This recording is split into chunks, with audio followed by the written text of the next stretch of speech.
Assalamualaikum warahmatullahi wabarakatuh. Selamat ketemu kembali dalam kuliah online. Untuk kesempatan pada kali ini akan saya sampaikan tentang asas-asas hukum perjanjian. Ya, ini untuk mempertegas karena asas-asas nanti ini adalah prinsip-prinsip dasar yang digunakan di dalam membuat perjanjian. Ya. Di dalam perjanjian tidak boleh nanti bertentangan dengan prinsip-prinsip dasar yang nanti akan saya sampaikan ya, di dalam hukum perjanjian. Asas-asas ini sudah kita kenal ya. Ini diatur di dalam kitab undang-undang hukum perdata. Ada 5 asas yang akan saya jelaskan. Yang pertama adalah asas konsensualisme, konsensus. Ini nanti berkaitan dengan lahirnya perjanjian. Yang kedua adalah asas kebebasan berkontrak. Nanti ini akan berkaitan dengan isi atau materi dan syarat perjanjian.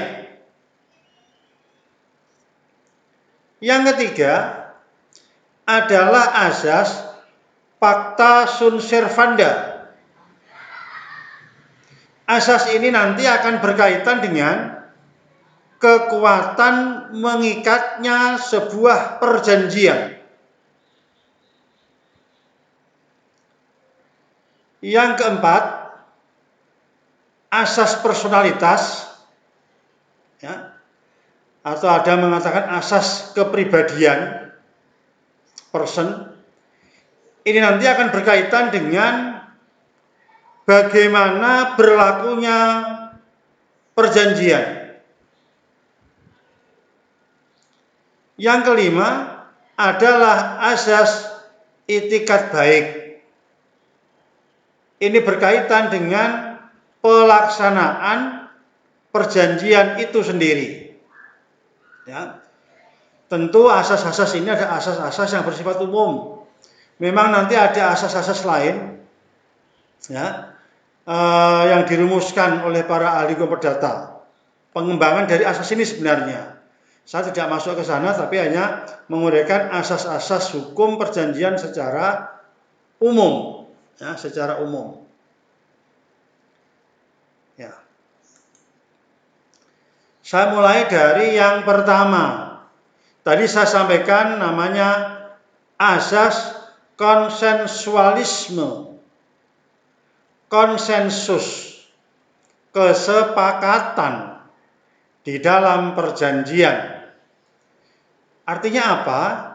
Artinya adalah suatu perjanjian itu lahir dan tercapai karena ada kata sepakat di antara para pihak mengenai suatu hal tertentu.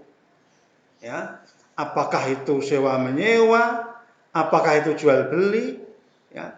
Tetapi prinsipnya harus ada kesepakatan di antara kedua belah pihak. Ya. Tentu kesepakatan ini tidak boleh mengandung kekhilafan, tidak boleh mengandung paksaan, tidak boleh mengandung penipuan, tidak boleh mengandung penyalahgunaan. Ya, kita sering mendengar ada dwaling, dwang bedroh, misbruik van heden, atau untuk influen, penyalahgunaan keadaan. Dwang, dipaksa, tidak boleh. Ada kesesatan, memberikan gambaran yang keliru kepada objek, juga tidak boleh. Kalau terjadi, meskipun kelihatannya ada kesepakatan, tetapi belum memenuhi daripada asas konsensualisme ini. Ya. Tentu dengan pengecualian, asas konsensus ini dengan pengecualian ada perjanjian real, ya, perjanjian yang lahir dengan diserahkan objek daripada perjanjian, atau perjanjian formil, ya, perjanjian lahir dengan dipenuhinya formalitas tertentu. Ya. Ini yang pertama ya, jadi asas konsensus, kesepakatan. Ya, kalau tidak ada kata sepakat, ya maka tidak akan lahir yang namanya perjanjian, kan begitu. Dan, nah, kemudian yang kedua, asas kebebasan berkontrak. Ya.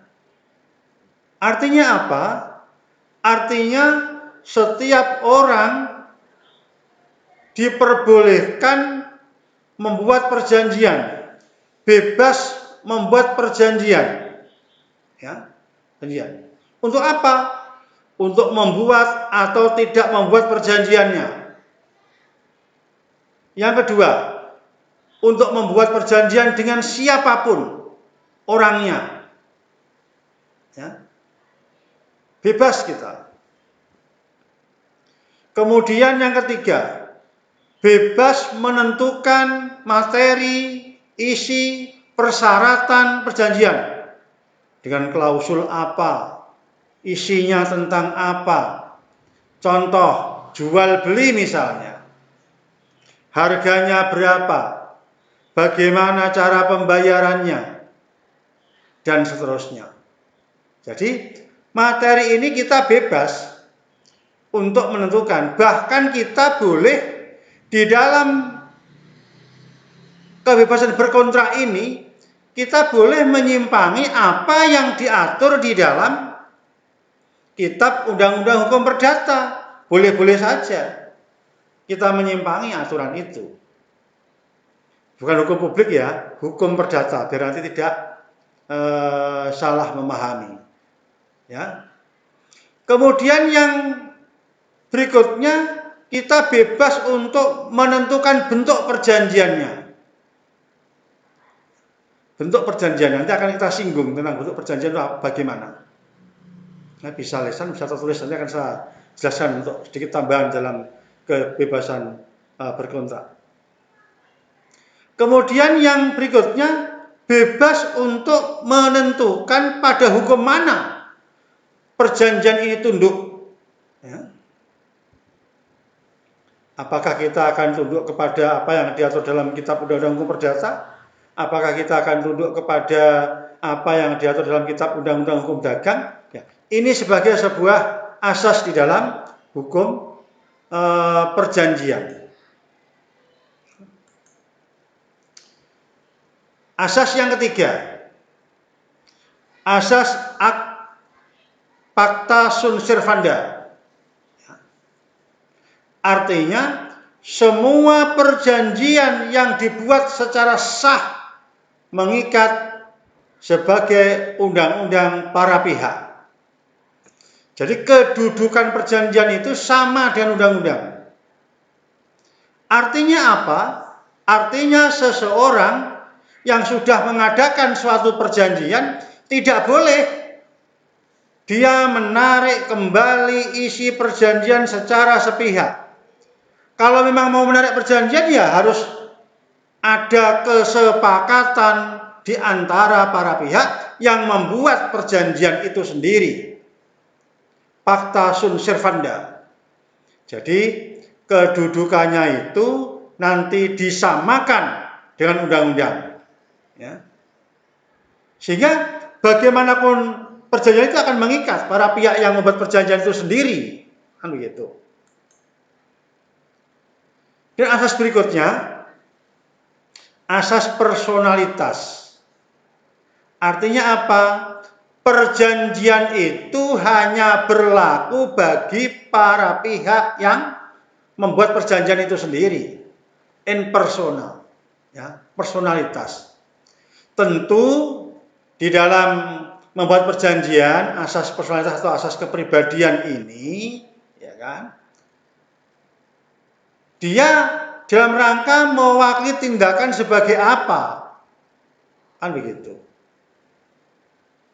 Bisa juga dia bertindak untuk dan atas nama mewakili kepentingan perusahaan, boleh-boleh saja. Berarti badan hukum, in persona badan hukumnya, itu maksudnya. Ya. Kalau saya pribadi berperjanjian, maka saya akan terikat, karena saya membuat perjanjian itu sendiri, jual belinya, sewa menyewanya misalnya. Ya, tentu asas ini ada pengecualian, tentu tentang misalnya derde bidding, perjanjian untuk kepentingan pihak ketiga. Ya, pihak ketiga terikat nanti. Atau derde breaking misalnya, sama perjanjian yang berlaku bagi pihak ketiga. Ini pengecualian, artinya tidak in persona, tetapi memang di dalam perjanjian itu memang tujuannya untuk derde pihak ketiga, kepentingan pihak ketiga. Ya, itu pengecualian, dia pihak ketiga tentu yang akan terikat juga di dalam perjanjian itu sendiri. Ya. Kemudian berikutnya adalah asas itikat baik. Ini sebagai kelanjutan asas tadi, ya kan, Fakta Asumsi Serpanda. Artinya apa? Suatu perjanjian harus dilaksanakan dengan itikat baik. Maksudnya adalah sikap batin kita itu loh. Ketika akan mengadakan perjanjian, kita punya niat baik. Untuk apa? Mentaati isi perjanjian itu sendiri. Ya. Kalau dalam bahasa Belanda sering kita kenal dengan volgens de eisen verantwoordelijkheid en billijkheid, memenuhi suatu syarat dari kelayakan dan kepatutan. Patut apa tidak? Atau tidak? Karena dalam membuat undang-undang itu kita juga harus melihat nilai-nilai ada dalam masyarakat, aspek kepatutan, aspek kelayakan di dalam sebuah perjanjian. Ya. Tadi saya katakan bahwa di dalam membuat perjanjian kita bebas membuat perjanjian apapun bentuknya, apapun isinya. Lalu bagaimana bentuk perjanjian itu? Nah, perjanjian itu bisa dibuat lesan. Lesan itu sah loh, boleh loh.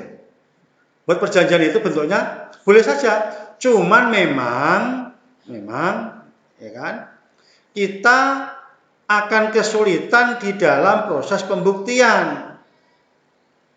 Pertanyaannya, apakah perjanjian lesan itu sah? Ya sah selama mengikuti pasal 13-20 KUH Perdata, sepakat cakap hal tertentu kausal halal, ya sah-sah saja.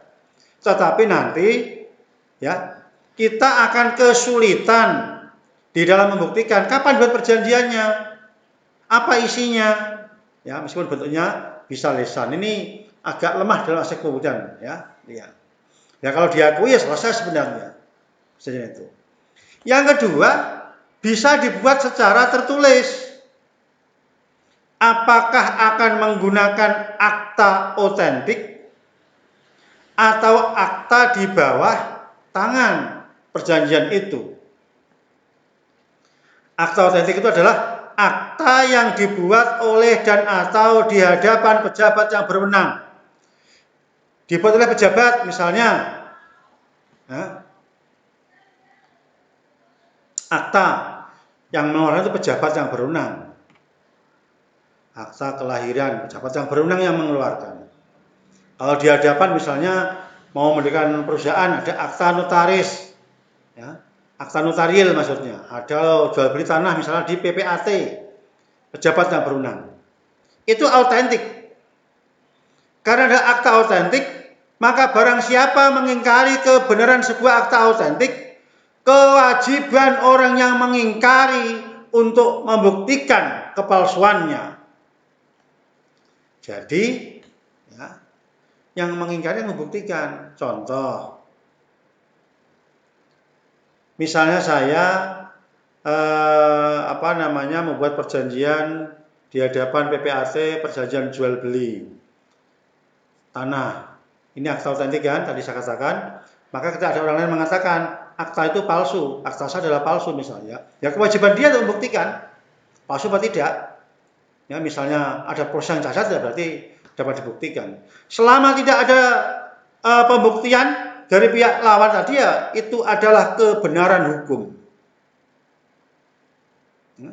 Yang kedua, bisa juga akta memang dibuat di bawah tangan. Di bawah tangan. Ya. Maksudnya akta itu dibuat oleh para pihak sendiri. Kalau tangannya di bawah, tidak di hadapan pejabat maksudnya. Ya. Nanti ya masuk perjanjian standar. Ya. Perjanjian di bawah tangan biasa, tidak ada pejabat yang berwenang yang melegalisasi. Artinya ini akibatnya, ketika ada orang yang mengingkari kebenaran akta di bawah tangan, maka kewajiban pemegang akta itu untuk membuktikan, bukan pihak lawan yang membuktikan. Misalnya dikatakan bahwa akta jual beli saya palsu misalnya, ya kewajiban saya ini adalah asli, kan begitu. Ini problem hukum sebenarnya. Maka saran saya kalau membuat sebuah perjanjian bentuknya ya memang sebaiknya ya akta otentik. Karena kalau akta di bawah tangan kadang-kadang itu kita sudah buat kesepakatan, perjanjian dan seterusnya, tetapi ketika saksi-saksi yang membuat sudah meninggal semua, kita akan kesulitan. Saksinya ada 10 meninggal semua, kan susah kita membuktikannya. Karena pemegang akta tadi saya katakan, kewajiban pemegang akta untuk membuktikan. Karena di bawah tangan, bukan akta otentik. Ya. Berbeda ketika itu adalah akta otentik. Kita bisa membuktikan, bukan pihak lawan membuktikan apakah palsu atau tidak akta saya. Kan begitu. Ya. Kemudian kapan berakhirnya sebuah perjanjian? Saya ingatkan, berakhirnya sebuah perjanjian ini berbeda dengan hapusnya perikatan ya, pasal 1381 KUH Perdata. Ya. Yang saya jelaskan adalah berakhirnya perjanjian. Kapan berakhirnya perjanjian itu? Satu, ditentukan oleh para pihak di dalam perjanjian. Pihak-pihak itu sendiri yang menentukan kapan berakhirnya. Oh, perjanjian ini berlaku 3 tahun. Oh, perjanjian ini berlaku 2 tahun. Para pihak menentukan. Atau yang kedua, ditentukan waktunya oleh undang-undang. Undang-undang sendiri menentukan sebagai jangka waktu dari perjanjian itu sendiri. Atau yang ketiga, berdasarkan keputusan hakim. Maksudnya hakim yang menentukan.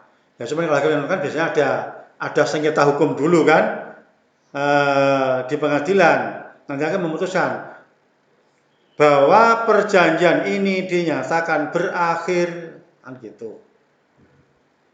Yang berikutnya bisa juga berakhirnya karena kesepakatan para pihak. Di para pihak menentukan diri, ya sepakat. Heropings ya. Jadi heroping itu dalam arti kita sepakat ya, para pihak ini menyepakati, ya kita akhiri saja, kan gitu. Misalnya ada suatu peristiwa kemudian dia ingin mengakhiri, ya. Boleh saja. Atau berakhirnya juga karena tujuan perjanjian sudah tercapai. Ya. Perjanjian membuat apa sudah dilaksanakan, ya sudah selesai perjanjiannya. Berakhir itu sudah. Karena sudah tercapai apa yang ditujukan dalam sebuah perjanjian. Yang berikutnya, terjadi suatu peristiwa tertentu. Ya. Yang di luar ya, di perjanjian berada di luar kesepakatan. Ada peristiwa yang menyebabkan itu menjadi tidak berlaku. Atau pernyataan penghentian perjanjian. Nah, jadi saya ulangi, perjanjian itu ada 1 ditentukan oleh para pihak, 2 ditentukan oleh undang-undang, yang ketiga berdasarkan keputusan hakim, yang keempat karena kesepakatan para pihak, kemudian yang kelima tujuan perjanjian telah tercapai, yang keenam terjadinya peristiwa tertentu, dan yang terakhir adanya pernyataan perjanjian. Demikian yang dapat saya sampaikan dalam kuliah online tentang asas perjanjian dan berakhirnya sebuah perjanjian. Terima kasih. Wa wal muwaffiq ila aqwamit thoriq. Wassalamualaikum warahmatullahi